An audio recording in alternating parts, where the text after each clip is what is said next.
Kalau cari laptop gaming dengan harga terjangkau tapi fiturnya memukau, si Acer Nitro V15 ini pasti bikin galau. Bayangin aja, dia pakai Intel generasi ke-13 dan RTX yang bikin silau, harganya nggak bikin kita sampai harus merantau. Wah, kacau, bikin kompetitor pada risau. Desainnya juga lebih baik ketimbang desain Acer yang lampau. Ya udahlah ya, nggak usah kebanyakan mengigau. Selamat menonton hidung kerbau. Wah, saya sendiri dong.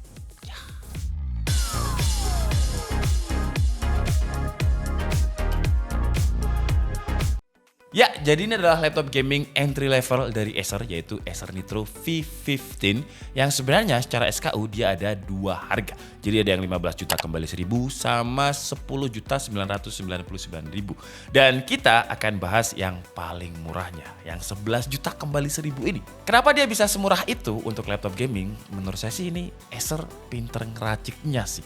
Kayak prosesornya, dia pakai prosesor terbaru untuk mobile desktop dengan Intel Core i5 generasi ke-13, tapi pakainya yang tengah-tengah dengan Intel Core i5 13420H. 8 core, 12 thread dengan 4 performance core, 4 efficiency core. Max boost-nya ada di 4,6 GHz. Terus untuk graphic card-nya, biar harganya ini terjangkau, Acer pakai RTX memang, tapi RTX-nya ini yang 2050. Yang 15 juta tadi pakai RTX 4050. Untuk RAM kita juga dikasih RAM yang sayangnya masih 8GB walaupun udah DDR5 5200 MHz. Tapi kalau kita ngomongin storage-nya ini dengan harganya 11 juta kita nggak dikasih storage yang 256. Kita langsung dikasih storage 512GB NVMe Gen 4 yang speednya ada di 5000-an Mbps. Jadi hampir 2 kali lebih kencang dibandingkan NVMe Gen 3. Sekarang pertanyaannya, emang kalau Core i5 generasi ke-13 dikasih RTX 2050 nggak bottleneck? Pertanyaan yang bagus, tapi itu bakalan kita jawab nanti di bagian tes performa. Sekarang kita bahas dulu dari sisi desain. Desain si Acer Nitro V15 ini beda dengan Acer Nitro yang dulu. Kalau kalian inget Acer Nitro yang dulu itu dia masih numpang logonya Acer Predator. Dan dia kayak timbul, kayak ngembos gitu. Dan kadang terlalu tajam, jadi kalau misalkan kita kegeser sama logonya ya lumayan sakit. Pas dulu sih Acer Nitro awal-awal keluar oke ya tampilannya. Tapi pas desain baru kayak gini, yang dulu jadi kelihatan, maaf ya Acer ya, yang dulu jadi kelihatan agak norak. Tapi sekarang Nitro udah ada logonya sendiri dengan huruf N yang dibentuk gaming banget dengan finishing chrome dan garis-garis abstrak warna biru dan juga grey. Bobotnya standar laptop gaming di 2,1 kg, nggak berat, nggak enteng juga. Dimensinya juga standar dengan tebelnya itu di 2,5 cm. Tapi yang sekarang Acer Nitro V15 udah bisa dibuka dengan satu tangan engselnya. Terus di bagian dalamnya juga ada beberapa perubahan, kayak finishingnya yang sekarang itu nggak terlalu magnet fingerprint, nggak kayak yang dulu ya. Jadi walaupun tangan saya sekarang berkeringat, saya tempelkan kayak gini, itu nggak nempel fingerprint. Kalau yang dulu, wah cepet banget kotornya. Frame layarnya juga lebih tipis sekarang dengan 82,64 screen to body ratio. Dan walaupun harganya 11 jutaan, tapi layar kita nggak dikasih yang kaleng-kaleng. Langsung dikasih layar dengan refresh rate standar gaming di 144Hz. Panelnya juga real IPS. Dari dulu yang saya suka dari Acer itu IPS-nya bener-bener real. Nggak pernah mainan IPS level. Yang IPS level itu menurut saya sebenarnya ya panel-panel TN lah. Sayangnya untuk color gamut itu belum di 100 sRGB, jadi ada di 64% sRGB, tapi karena segmennya gaming entry level dapat 144Hz di harga segini ya udah oke lah, jadi termaafkan. Di atas layarnya ada webcam yang resolusinya sayangnya masih 720p 30 fps ya, tapi untungnya udah ada yang namanya automatic framing. Jadi kalau misalkan saya gerak-gerak, dia bakalan ngikutin. Tapi ya karena resolusinya ini 720p 30 fps, kalau kita pakai fitur automatic framing ini ya bakalan di crop ke 480. Tapi kalau misalkan ini saya centang, nah POV-nya jadi langsung luas. Karena memang cara kerjanya automatic framing ini bakalan nge-crop resolusinya ke resolusi yang lebih rendah biar bisa ada space kalau misalkan kita gerak-gerakin kayak gini. Dan yang kalian dengarkan dari tadi adalah mikrofonnya dari Acer Nitro V15. Kira-kira kayak gini suaranya. Gimana? Coba tulis di kolom komentar. Because I believe. Turun ke bawah ke bagian keyboard. Keyboardnya ini lengkap dengan numpad. Travel distance-nya saya nggak ada komplain, tactile, enak dan silent. Tapi sayangnya walaupun dia laptop gaming, keyboardnya ini nggak bisa RGB, jadi single backlit aja. Tapi kalau saya pribadi sih nggak ada masalah karena punya RGB pun kalau saya nggak pernah saya pakai. Yang penting kalau buat saya sih ya pokoknya di gelap-gelapan kelihatan oke. Kalau RGB kayak pasar malam jatuhnya. Touchpad juga lebar, kalau diklik pas, nggak terlalu kerasa kopong, servisnya juga nyaman, smooth. Nah, di sebelah touchpad ada beberapa selling point dari Acer yang menurut saya GG banget di kelas harganya. Kayak audionya udah pakai DTS:X Ultra yang kita bisa custom suaranya sesuai kebutuhan atau tinggal disesuaikan aja sama profil yang disediakan. Di sebelah audio ada logo Nitro Sense dan ya, dia ada tombol dedicated untuk shortcut buat buka aplikasi Nitro Sense-nya. Di aplikasinya ini kita bisa pilih profile mode dan kalau misalkan dia dicas bakalan kebuka fitur max performance-nya yang bakalan bikin ya performanya makin kenceng. Kita juga bisa adjust RPM kipasnya. Dan sekarang saatnya pembuktian apakah si Intel Core FF kalau dikombinasikan dengan RTX 2050 RAM 8GB single channel ini akan bottleneck. Because I believe. Kita coba dulu seperti biasa di Cinebench R15 ya, dengan skenario rata kanan, jadi kondisi laptopnya dicas, Nitro Sense-nya di kondisi mentok rata kanan. Dan hasilnya untuk multicore dia bisa stabil di kisaran 1700-an poin, untuk single core ada di 234. Nah, gimana kalau sekarang kita cabut casnya, dan kalau kita cabut casnya di aplikasi Nitro Sense tadi gak kebuka untuk fitur mentok rata kanannya. Dan hasilnya memang terjadi penurunan performa dengan stabilnya itu di kisaran 1200 poin. Tapi yang menarik kalau kita lihat stabil ya 1200 terus sebanyak 10 kali kita loop. Kalau untuk single core gak ada penurunan performa dengan 240.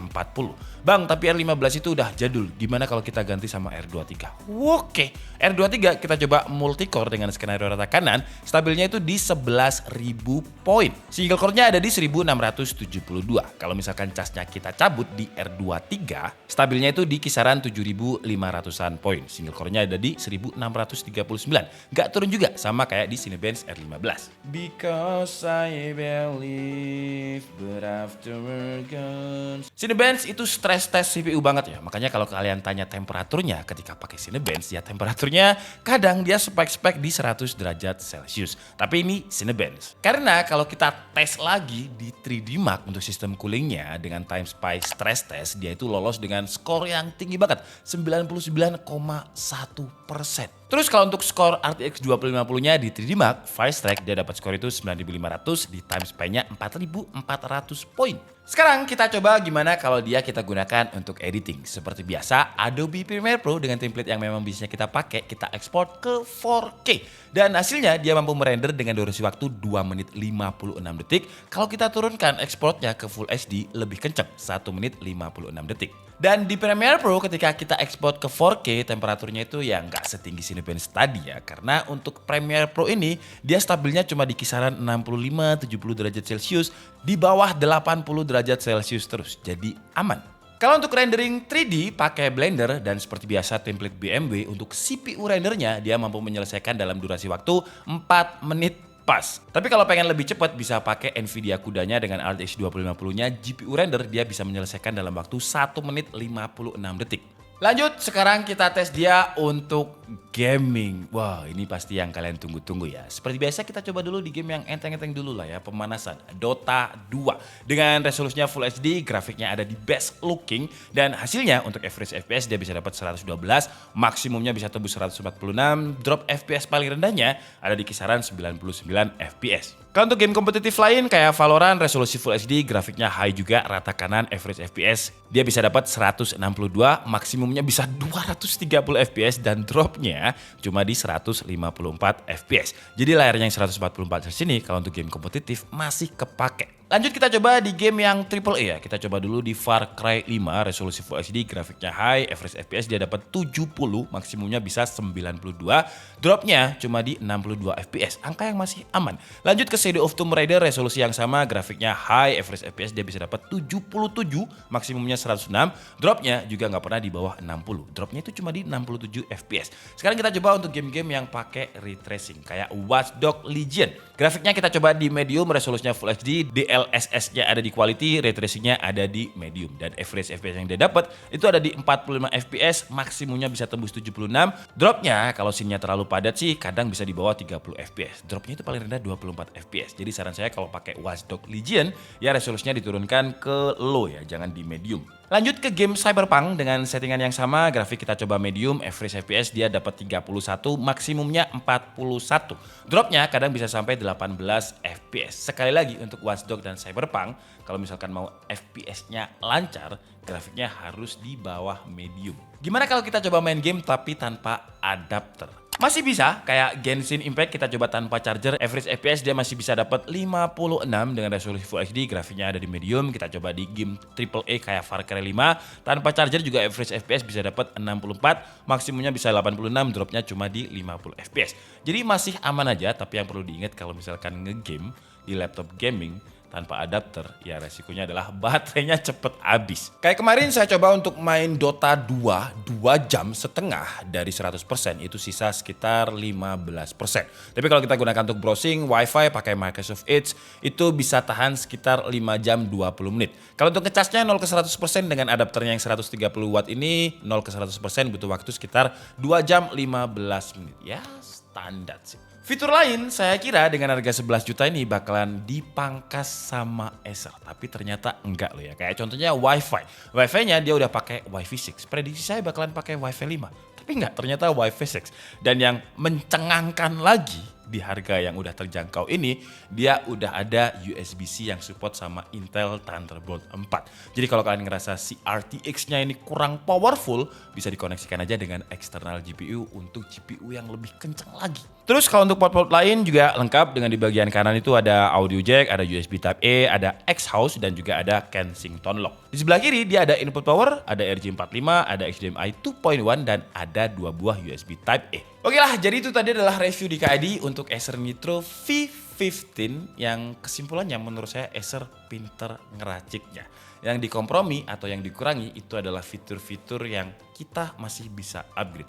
Contohnya kayak memori RAM, 8GB memang single channel, tapi itu kita bisa upgrade lagi. Dan saya saranin sih ya di upgrade aja ya, karena yang paling ideal ya dual channel 16GB kalau untuk laptop gaming. Dan untuk grafik cardnya memang RTX 2050 bukan yang RTX 4050, tapi pinternya Acer layarnya ini kita dikasih resolusi Full HD. Dan untuk main game di 1080p atau Full HD seperti yang kalian lihat tadi masih aman-aman aja. Gak ada masalah, bahkan kalau Watch Dogs dan juga Cyberpunk kalian set di low itu juga masih playable. Coolingnya juga masih aman seperti yang kalian lihat di chart-chart berikut ini ketika kita main game yang berat kayak Valorant, terus juga Watch Dogs, Cyberpunk, suhunya itu nggak pernah di atas 90 derajat Celcius. Suhu permukaannya juga aman, jadi ketika udah kita stress test main game tadi, suhu tertingginya itu cuma ada di 41,7 derajat Celcius. Itu pun bukan di bagian keyboard ya. Keyboard yang bakalan sering kita gunakan untuk main game kayak contohnya tombol WASD itu cuma ada di 33,8 derajat Celcius. Terus untuk storage-nya, walaupun Nitro V15 ini varian paling murahnya atau terendahnya, tapi kita dikasih storage NVMe Gen 4 yang speednya 5000 Mbps, kapasitasnya setengah terabyte. Wi-Fi-nya juga ada Wi-Fi 6, ada Thunderbolt 4-nya di harga 10.999.000. Emang Acer Nitro itu termasuk laptop gaming entry level yang paling murah dan paling worth it kalau kita bandingkan dengan kompetitor lain. Desainnya sekarang menurut saya juga lebih baik ketimbang desain Acer Nitro yang dulu yang masih logonya itu muncul. Kayak kalau diinget-inget itu kayak norak gitu yang dulu ya. Tapi kalau yang sekarang udah lebih baik, lebih fresh. Kekurangan lain ya karena ini laptop gaming entry level jadi lumayan ya 2,1 kilo dengan ketebalannya 2,5 cm. Terus layarnya walaupun memang udah 144Hz, kalau kalian carinya untuk layar yang benar-benar perfect color akurasinya, dia sayangnya masih di 64% sRGB, belum 100% sRGB. Tapi overall dengan harga 11 juta dan harga itu seperti biasa udah include sama Windows 11, terus juga ada Office Home 2021, garansinya 3 tahun dari Acer. Jadi di 11 juta menurut saya laptop gamingnya Acer Nitro V15 ini ya salah satu yang paling menarik untuk direkomendasikan. Saya Niki Stabudi and see you on the next video. Bye-bye.